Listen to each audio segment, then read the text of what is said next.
Well, it's your old buddy, Steve Simonson, and here we are on the awesomers.com podcast series. In fact, we're in a sub mini series. I don't know exactly how many episodes we have, but probably, 250, nearing 300 episodes overall with the awesomers.com. And with the Founders Foundations mini series, we're, I don't know, 15 or 16 days into this process. And this is my gift to you, hopefully to give you essentially a blueprint for how to get your team and yourself organized and trained towards each of the modules that you need to kind of prepare yourself to be a grow and scale a company at a sufficient size, and potentially large size if that's what you want. If you say, well, gosh, Steve, I just want to be a guy or a gal who couch surfs and I just need to make a couple $1,000 a month to live the dream down in Colombia, fair enough. You don't have to get into every one of these things, and maybe some are more or less what would I say, applicable to you. You can just treat it like an a la carte menu. But I would say the larger that you anticipate growing or scaling a company, the more consideration you should give to each of these particular subject matter components and decide what value, if any, they apply to your business.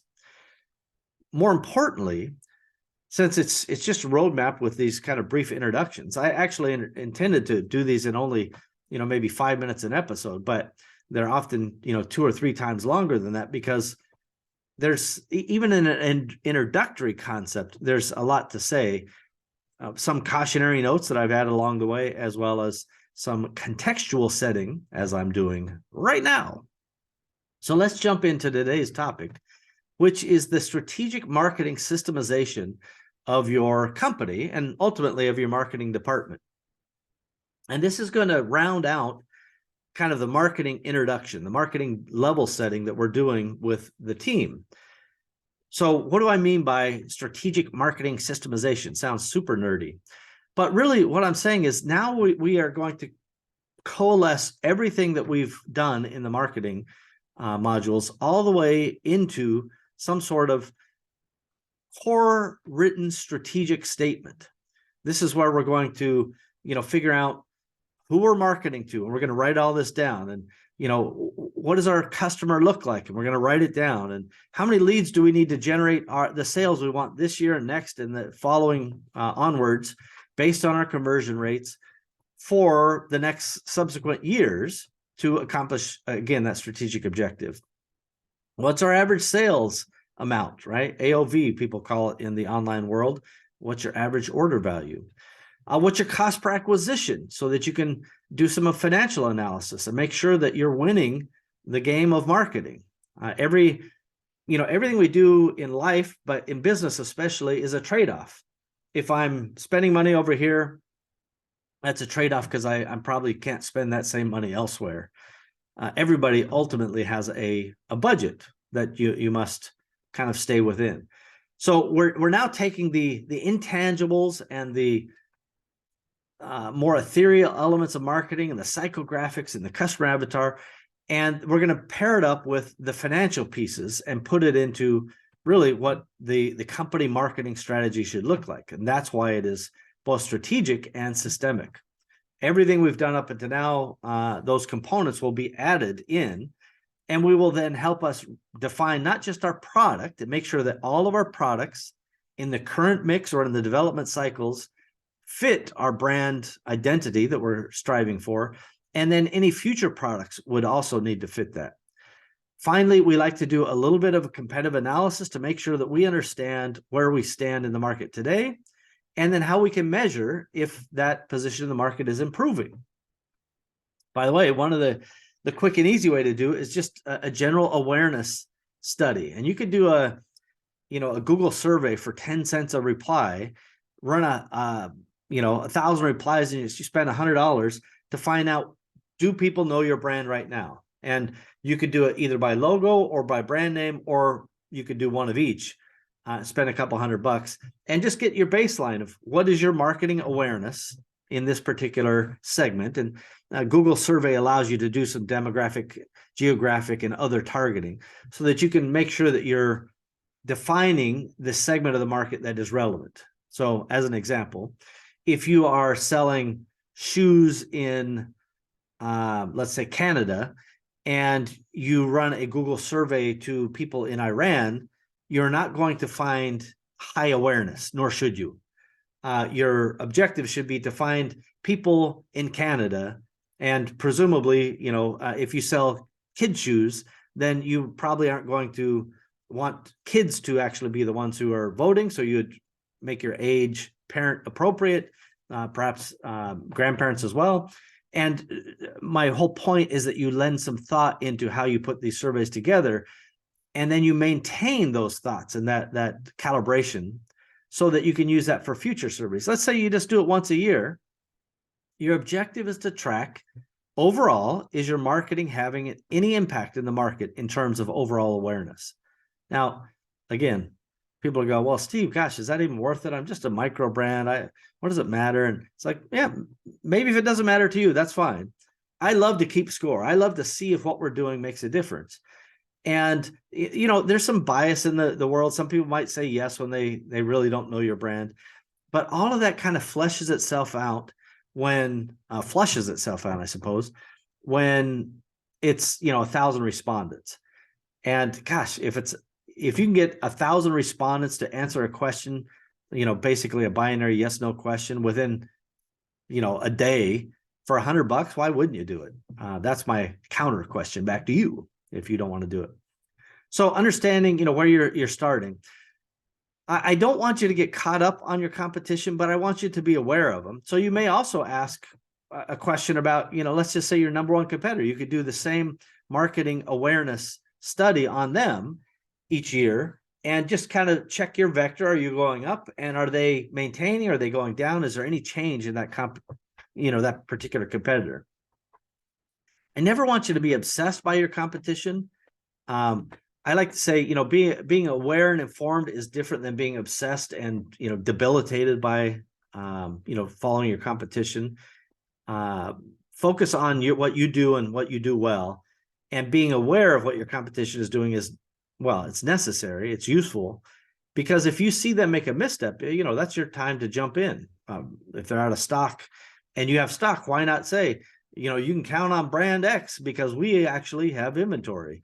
And that just sends a little signal to the market. Oh, well, these guys are more reliable. Maybe I should give their brand a consideration today. We've talked about how you really differentiate your brand and get your USP organized. We've talked about, the marketing imagery and identity that you really should be striving for in past episodes. And now you're going to start putting all of this stuff together and start figuring out, well, gosh, where am I going to start marketing this brand or product or what have you? By the where, in this case, are the types of places you might advertise or deploy marketing resources. So we know that pay-per-click, that's advertising, which is a subset of marketing. PR is, press, and that is a subset of marketing. You may find other things, blog is another marketing strategy and is another potential go-to-market strategy that you could use. There are any number of things, and for different businesses, there are different reasons to do it. If you're a service provider, going on to, different people's podcasts that are within your target market and sharing some true pearls of wisdom, some actual value, will get you a lot more goodwill than sending a bunch of Facebook ads at that same person over and over, right? Those are two different marketing pieces, right? One's advertising, one's podcasting, but they interface with their customer much differently. One is an opt-in. I'm listening to a podcast because I already appreciate whatever this podcast brand or host brings, and they have you on as a guest. And that adds a little sprinkle of credibility and magic pixie dust to you.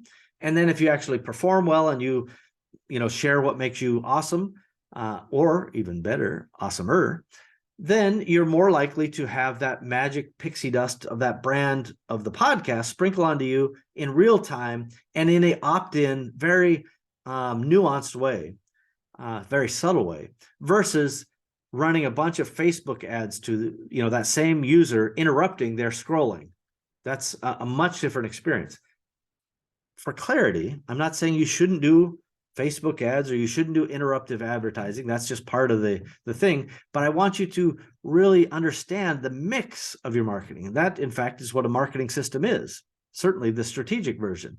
How are you mixing these things together? What relevance, if any, does PR have to you? And I would say it should have some relevance. If you go to the empowery.com partner directory, great PR resource. I've known the fella who runs that for a long, long time. And if you really understand PR, this is not meant to be a promotion for your product. This is meant to be just a core announcement of this new product or this new brand or this new feature is now available to the market, and it wasn't before. And, by George, you should be happy that we're telling you this. That's what PR should be like. You may decide that you want to advertise on specific social media and not other social media based on, the audience that it has. For example, if you sell to young teenage girls, TikTok's where you should be. If you're trying to reach 50-year-old men, TikTok is not where you should be, right? So your allocation of spend should also be very clear to you based on all the work you've done before, to understand those customer avatars, to understand the psychographics, and any of the other aspects of your customer bias and behaviors. So every building block that we've done so far is what makes this a system. And this strategic process is the final step for you to have your marketing benchmarks and your marketing baseline. By the way, I like to look at the market size, and I'll give you different ways of looking at this. You can go to different market sizes and you can base it on revenue in your particular industry.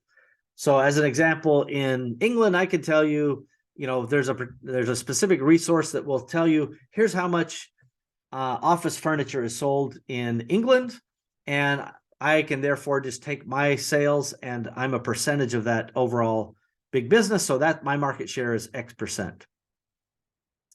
Now, maybe that doesn't apply to the Amazon FBA business so easily. So if you're an Amazon FBA seller, go find your top 20 or 25 competitors. Those are the people getting all the sales on Amazon. You can do this on any number of these different online tools will help you, get the grid of estimated purchases. And that addressable market size of those top 25 competitors might be $1 million or 10 million a year. And now, again, you're X percent of that based on your sales. That gives you, again, an index point. Are you making inroads into a specific marketplace based on a financial metric, not just an awareness metric that we discussed earlier?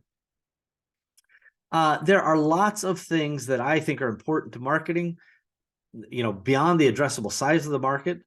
I like to think of how often do people buy this stuff, right?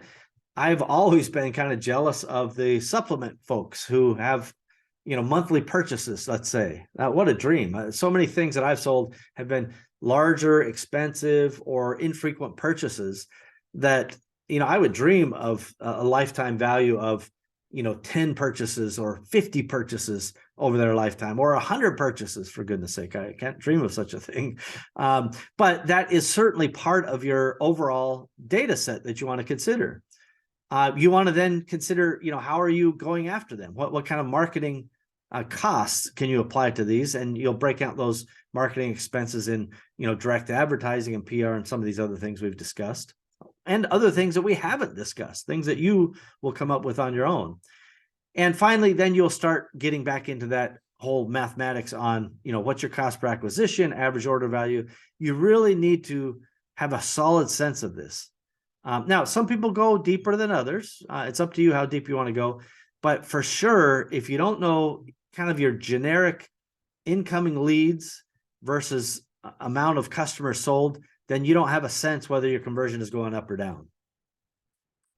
I will remind you, in earlier cases, there are different methods that you can calculate that between different channels.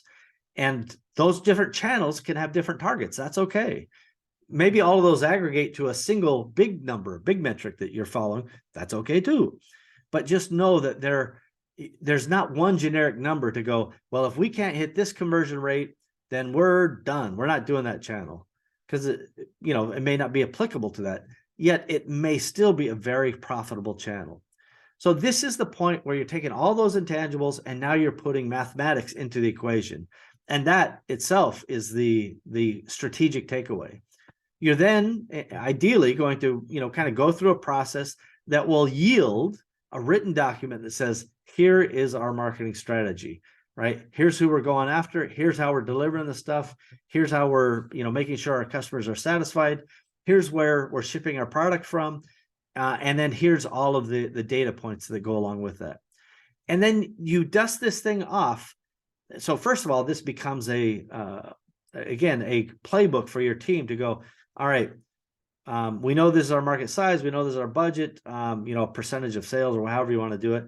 And now we need to get the best yield out of that. And all of this can be a live living document that your team shares, and you just refer back to it again and again. And then maybe once a year, you do an update and make sure it's all still relevant. You update your awareness numbers that I talked about earlier. Maybe you update your market penetration based on the financials that I alluded to, and on and on. So many things, everybody, get brought together in this last bit of our marketing kind of foundational elements. So we've done kind of the core beliefs and big picture, let's say. Then we've done marketing. Next, we're going to move into finance in our next episode. So the Founder Foundations mini-series continues, everybody. I hope you're staying tuned. I hope it's useful to you. I truly do. If it's not, tell me, and I will repent and not do this in the future. But if it is, well, gosh, you should tell me that too, so we can dedicate more time and resources to producing these types of episodes. Thanks again, everybody. See you later. Bye-bye.